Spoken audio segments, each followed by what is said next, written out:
સીતારામને જય શ્રી કૃષ્ણ. તમારું ફરી સ્વાગત છે આજે મારા નવા વ્લોગમાં. તો અત્યારે વાગવા જાય છે 8:15 અને આપણે આજ વ્યારું ટાણું થઈ ગયું છે, પણ આપણે વ્યારુંમાં આજ કંઈ કરવાનું છે નહીં. કારણ કે જોઈ લો તમે, બપોરે જો બટેકાનું શાક બનાવ્યું હતું મસ્તનું અને રોટલી બનાવી હતી આપણે. તો અમે 2:30-3 વાગે તો મોડા જઈમાં. અમે તો અત્યારે રોટલી મેં વિચાર્યું કે રોટલીના કટકા કરી નાખું ને તળી નાખું. તો આપણે તેલ મૂકી દીધું છે ગરમ થવા માટે અને આપણે પછી ભેગો ચા પણ ખાવાનો છે. રોટલી તળી એમાં ચટણી મીઠું છાંટી અને પછી આપણે ચા ભેગી ખાવાની છે. અત્યારે આપણે આ જ કરવાનું છે વ્યારુમાં, બીજું કંઈ બનાવવાનું નથી. કેમ કે હમીનો હમણાં થોડુંક બહુ વજન વધી ગયું છે, એટલે થોડુંક આવું ખવડાવીને થોડુંક કંઈક ઓછો થાય. રોટલી તૈયાર થઈ ગઈ છે, મસાલો બધો છટાઈ ગયો છે અને મારો ચા અહીંયા પાકે છે અને અમીર બેસી ગયા છે જમવા. એને ખાવું હોય દહીં હંમેશા, ચા ના ભાવે. ઠીક, અવાજ ધીમો રાખો. આવું ભાવે બધું. આ જોઈ લો, હું હજી એમ કહું કે થોડુંક વજન ઓછો થાય ને તો આપણે આવું ખવડાવીએ અને આવું ખાવું. આ બધું હોય, ચરબી હોય, એમાં શું કહેવાય, બધું હોય, ચરબી હોય. મેં કીધી ખાધું એટલે જ મારી નથી વધતી. હા, જઈ દહીં ખાહે ને આપણે ચા એ પકે છે તો આપણે ચા ને રોટલી ખાવાની છે. મને દહીં ના ભાવે અને આપણે એને મસાલી દઈ દઈએ તો જે કંઈક ચાલુ કરી દઈએ ખાવાનું. કા અને મેચ ચાલુ કરી દીધો જોવાનો. તો મારો મસ્ત મજાનો ચા એકદમ રેડી થઈ ગયો છે.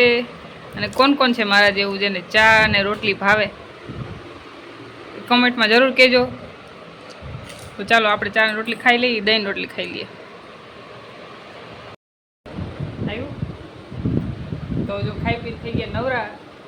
અને સાચું કહું તો બહુ મજા આવે. જો આવું થોડું રાંધવાનું હોય ને તો બહુ જ મજા આવે. ના આપણો ગેસ ભરાય, ના ભેહાણ થાય, ના ઠામ થાય જાજા. એટલે કાંઈ આવું જ રાખવાનું. કા રાખવાનું જોઈએ, દાંત કાઢે બેઠા બેઠા. તમને મજા નહીં આવી? મજા આવી? એને મજા આવી તો પછી કાયમ આપણે આવું જ રાંધવાનું રાખવાનું હોય. હા, ખરેખર કાયમ આવું જ બનાવવું. કેમ કે જો કાંઈ ના ભેહાણ થાય, ના ઠામ થાય, તમે 10 મિનિટમાં ખાઈ પીને નવરા, એકદમ ફ્રી. પણ પેટ ના ભરાય એનાથી, એ થોડી તકલીફ થાય. બાકી મજા બહુ આવે, કેમ કે 10 મિનિટમાં નવરા થઈ જાય. ઓલું તો કલાક એક તમે રાંધો, પછી પાછું કલાક એક ઠામ ધો ને બધું કરો આડાવરું, તો તમે થાકી જાઓ. આ તો 10 મિનિટમાં નવરા. કેવી મજા આવે? એની મજા આવે, તમને મજા આવે. ક્યાં તમારે ઠામ ધોવા પડે? હા, ઠામ ધોવરાવો એક દી એટલે તમને ખબર પડે કેટલી વાર લાગે એમ. કાંઈ વાંધો નહીં. તો કાયમ તો આવું ન કરાય, પણ આજે કર્યું ને, વેલી થોડીક નવરી થઈ ગઈ એટલે મને બહુ જ મજા આવી. નથી મારે 12 વાગે, ક્યારેક 11 વાગે મોડું થાય બધું. તો ચાલો, તો મેં તે તમને કીધું ને કે આપણે આવો નાસ્તો કરી, જોકે રોટલીને એવું તો આપણું પેટ ના ભરાય, એટલે પછી આપણે અડધી રાત સુધી નીંદર ના આવે. તો અમારી યાદ એવું થાય, કેમ કે અમે બે એકદમ ખાધોકડા ગયા એટલે અમે એનાથી પેટ ભરાય નહીં અમારું. અને જો અત્યારે કેટલા વાગવા જાય છે, 1:15 વાગવા જાય છે. આમને બેને લઈ ગઈ ભૂખ.